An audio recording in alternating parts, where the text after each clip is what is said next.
২০২৪ সালের ৪ আগস্ট বৈষম্য বিরোধী ছাত্র আন্দোলনের অন্যতম উত্তাল ও রক্তঝরা একদিন।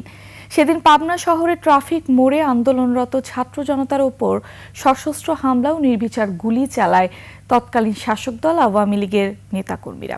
গুলিতে ঘটনাস্থলে প্রাণ হারান দুই শিক্ষার্থী জাহিদুল ইসলাম ও মাহবুব হোসেন নিলয়। আহত হন শতাধিক মানুষ। জোড়া হত্যাকাণ্ডের পর পৃথক দুটি মামলায় ২০৪ জন গ্রেফতার হলেও মূল আসামিরা এখনো রয়ে গেছে ধরাছোঁয়ার বাইরে। পাবনার প্রতিনিধি রাজিউর রহমান রুমির তথ্য ভিডিওতে আরও জানাচ্ছেন মোনার হোসেন।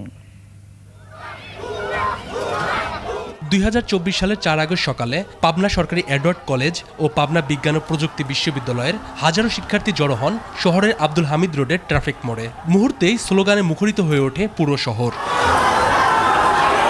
শিক্ষার্থীদের শান্তিপূর্ণ কর্মসূচি চলাকালেই শুরু হয় নৃশংস হামলা। এ সময় তৎকালীন সংসদ সদস্য গোলাম ফারুক প্রিন্স, যুবলীগ নেতা শিবলি সাদিক, ইউপি চেয়ারম্যান আবু সাইদ খান, আওয়ামী লীগ নেতা কামিল হোসেন, কামরুল হাসান মিন্টু ও পৌর মেয়র শরীফউদ্দিন প্রধান সহ একাধিক নেতাকে আগ্নেয়াস্ত্র হাতে নির্বিচারে গুলি চালাতে দেখা যায়।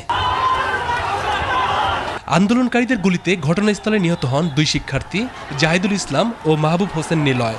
আহত হন শতাধিক ছাত্র জনতা। ২ বছর পরও স্বজন হারানোর বেদনা আর বিচারের অপেক্ষা শেষ হয়নি। সহযোদ্ধাদের দাবি বিচার যেন সময়ের দীর্ঘসূত্রতায় হারিয়ে না যায়। ভিডিও ফুটেজে স্পষ্ট দেখা যাচ্ছে কারা তাদেরকে গুলি করেছে। যারা গুলি করেছে এখনও আজ জুলাই অভ্যুত্থানের ২ বছর আসলেও এখনও সেসব আসামিকে গ্রেপ্তার করা হয় নাই। যারা নিহত হয়েছে তাদের যে নিহত করা হলো এটার একটা সঠিক বিচারটা এখনও শুরু হয়নি। এই সঠিক বিচারটা শুরু হোক। ওই ঘটনায় পাবনা সদর থানায় পৃথক 2টি মামলা হয়। পুলিশ জানায় একটি মামলার অভিযোগপত্র আদালতে জমা দেওয়া হলেও অন্যটির তদন্ত এখনও চলমান। 2 মামলায় এ পর্যন্ত 204 জন গ্রেপ্তার হলেও মূল আসামিরা ধরা না পড়ায় ক্ষুব্ধ নিহতর স্বজনেরা।